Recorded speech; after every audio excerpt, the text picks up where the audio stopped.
Joining us right now is Democratic strategist and consultant Simon Rosenberg and former Trump administration official Matt Mowers. It's good to see you guys. So, Matt, Politico is labeling all of this as Pete Hegseth's last stand and putting it this way in terms of the approach that we've been seeing. Donald Trump's choice to lead the Pentagon is in the middle of an all-out media blitz. There was a consistent message across all of his appearances. Hegseth and allies blame the press for what he dubbed the classic art of the smear and casting himself in the role of an unflinching soldier as he vowed not to back down. Attacking reporters for reporting on the facts of the past and allegations that do exist is definitely an approach we've seen also before. Do you think this approach is going to save him, Matt? Yeah, well, actually, it's been a successful approach for many political figures over time.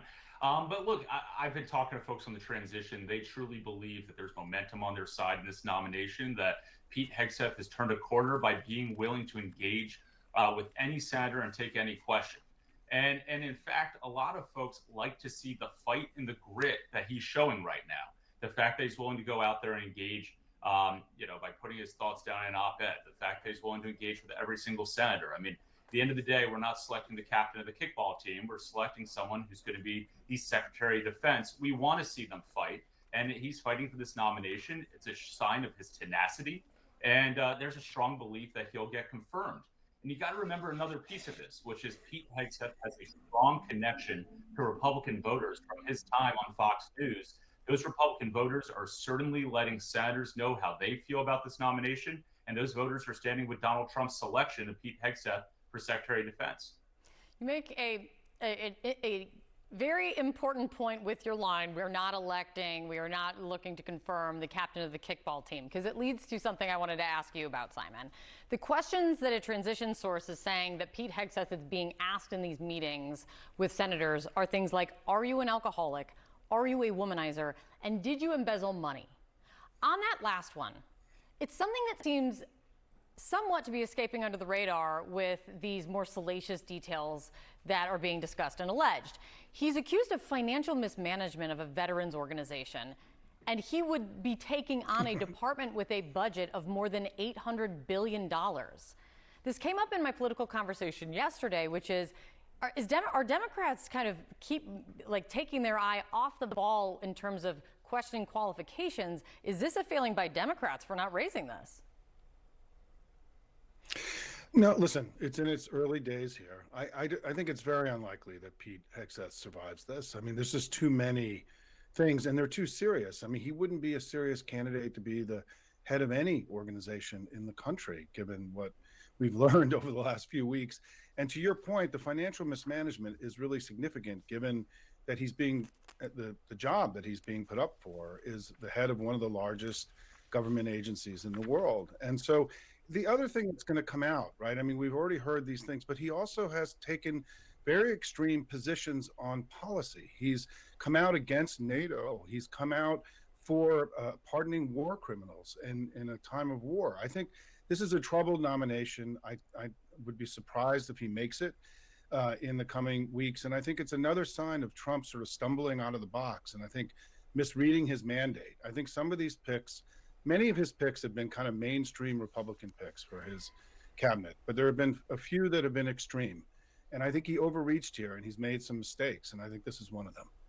You know, the one thing, and this is kind of to your point, Matt, when you're saying that there was momentum there, and I want to move on, but Kristen Holmes has this great reporting she just put out, and why they within the Trump orbit, they think this is different than Gates, because they had hard no's that were known against Matt Gaetz.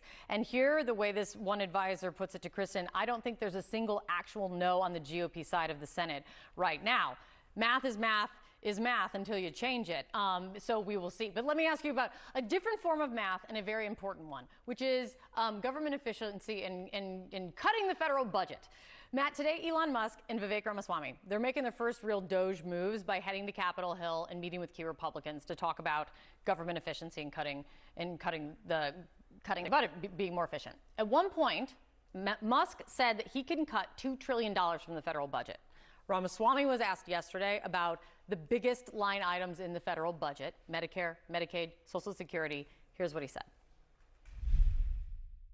A lot of the political philosophical musing about whether or not we should be cutting entitlements or not, or whether or not the president can impound funds, It's a deflection from the fact that there's a lot lower hanging fruit in terms of waste, fraud, abuse, error, program integrity failures that you got to go after first. That's not going to add up to $2 trillion or even close. Entitlements and mandatory spending is like 60% of the federal budget. Social Security, Medicare, Medicaid account for 75% essentially of all mandatory spending. I say this and wave my arms around to say the thing that we all know, which is how can they do any of what they are trying to do without going after entitlements? Matt. Well, look, I'm appreciative of the fact that they have an aspirational goal. As someone who's served in the federal government, serving the State Department under President Trump, I'll tell you there is plenty to go after. Everything from headcounts to program waste to honestly just programs that don't actually get to the result that you're trying to. And so even if they don't get to a full $2 trillion, there's going to be plenty for them to actually look at. There's going to be plenty to reduce, and that's a good thing. Look, you've got private sector advisors willing to volunteer their time to bring the best and brightest around to do an audit of the federal government. That's a good thing. We should welcome it. It's a heck of a lot better than paying some massive firm like McKinsey, tons of money to tell you essentially the same thing or maybe actually nothing at all. And if it's the case of New York City, they paid McKinsey $4 million to tell them the trash cans work. So I wonder how effective that would be anyway. I'm glad to see some of the best and brightest stepping up to the plate, volunteering their time. I know Vivek, they're doing a lot of good work down at the Doge team right now, and I know they're recruiting some more folks to help them. Look, we're all pro-government efficiency, that's for sure. But I have learned, and I'm going to add this to my list, of different ways to say no comment in Dodge is to say everyone's got to love aspirational goals. I am loving this, Matt. Well played. Simon, we'll pick back up at this a little later. Any day, anytime, Kate. I have a lot of aspirational goals, my friend. Thank you so much, guys.